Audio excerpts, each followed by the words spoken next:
Welcome to my allotment diary for the 4th week of August 2017, based in East Sussex.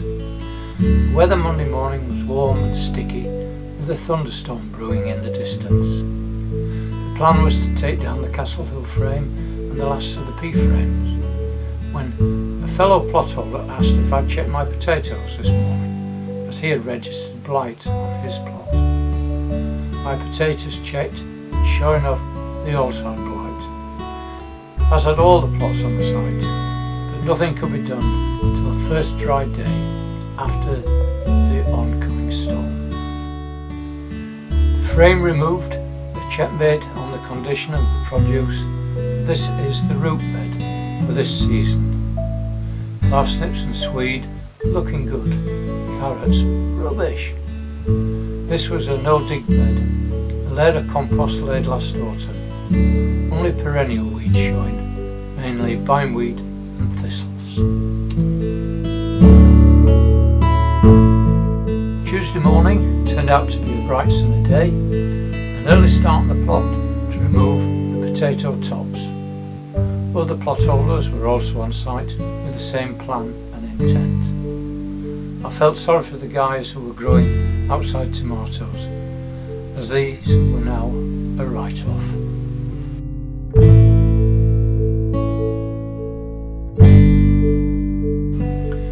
I thought if I could quickly cut the tops down and lift these main crop potatoes, with a bit of little luck, the crop could be saved. An effort made to bag the infected material as we progressed along, ready to take to the council tip tomorrow.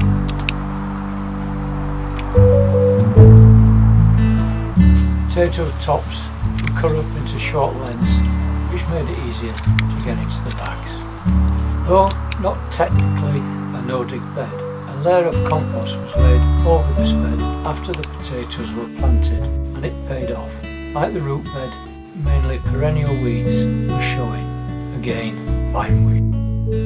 The robotic gardener Terry King made a comment on a previous video that my method of harvesting potatoes reduced the risk of fork spiking. True, but not in this case. Utmost care was called for due to the weird shape and size of my potatoes. I don't know why they grow so big and odd shaped. Can only think it was regular watering during very hot periods. Opinions will be gratefully received. Secondly, this method destroys the soil structure and fungal content relationship, so a period of rest will be required for the system to repair itself. Thirdly, Charles Downing's advice is to plant the potatoes on the soil surface and add compost instead of earthing up. The plan shown last week is that this bed is for sweet corn, and that's about May and June.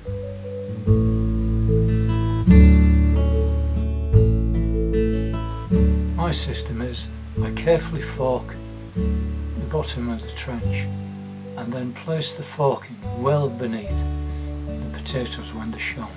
But you can see that when I lift these potatoes, look at this shape and size. That could have been speared quite easily. I mean, you see the potato just showing there, and then there's a large potato underneath it. I finished harvesting the potatoes roughly about lunchtime. So after the potatoes were lifted, this is the total main crop potato harvest, 5 stone in total. I just moved up to the top plot where the beetroot is growing, just to show Mick Watson just how well they are progressing.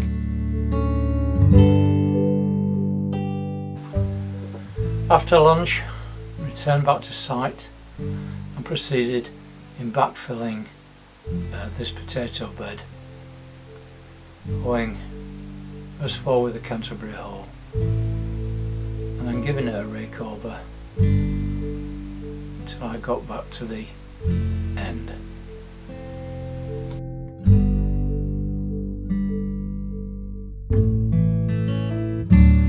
The soil I put into buckets at the start of the excavation is now dragged back down to this end, and I should just have enough soil just to complete this gap.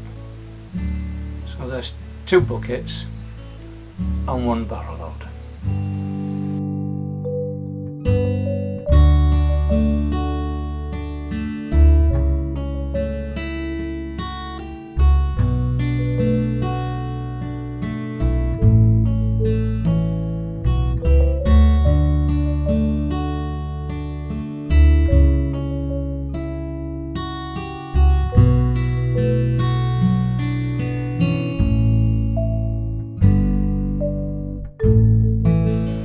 The rest of the day was spent chopping and stuffing the potato tops into plastic bags, all ready to take to the tip tomorrow morning.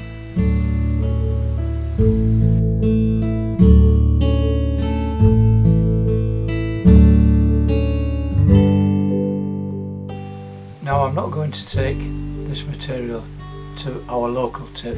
I'm going to another tip which is more modern, about 6 miles away, where you can tip direct into the bins.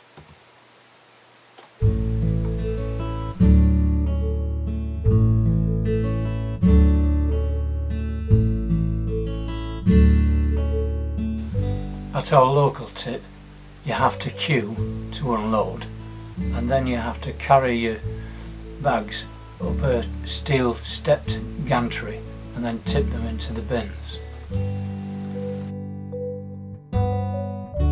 At Mayfield there's parking bays which are adjacent the designated bins, and it's a wall, parapet wall, and you just tip your material over the top of it, so there's no lifting or huffing about.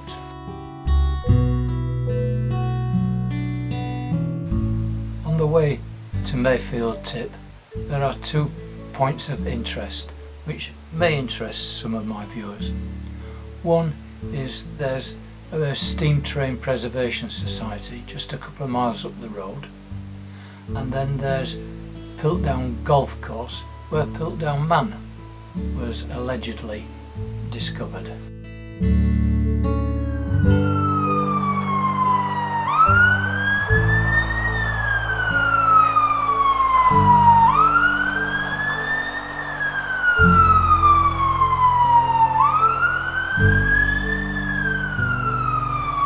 Just a bit of nonsense. Car's all loaded, and so off to Mayfield. This is for Adam or anybody that's interested in steam trains. This is the Steam Preservation Lavender Line. Piltdown Golf Club, where Conan Doyle was a member, who was also allegedly responsible for the hoax to promote his latest book. With one's back to the gates of the recycling centre, what we see now is the edge of the Ashdown Forest, which you would probably know as the Big Wood in Pooh from Pooh Corner. Returning from the council tip, I then set out a mesh frame so that I could sort out my onions, and I started with the Red Baron, brushing them down, getting all the dirt off, taking away the loose skin, but most of all checking for soft spots, so if there are any soft spots I can reject them. This is a long, slow, tedious job.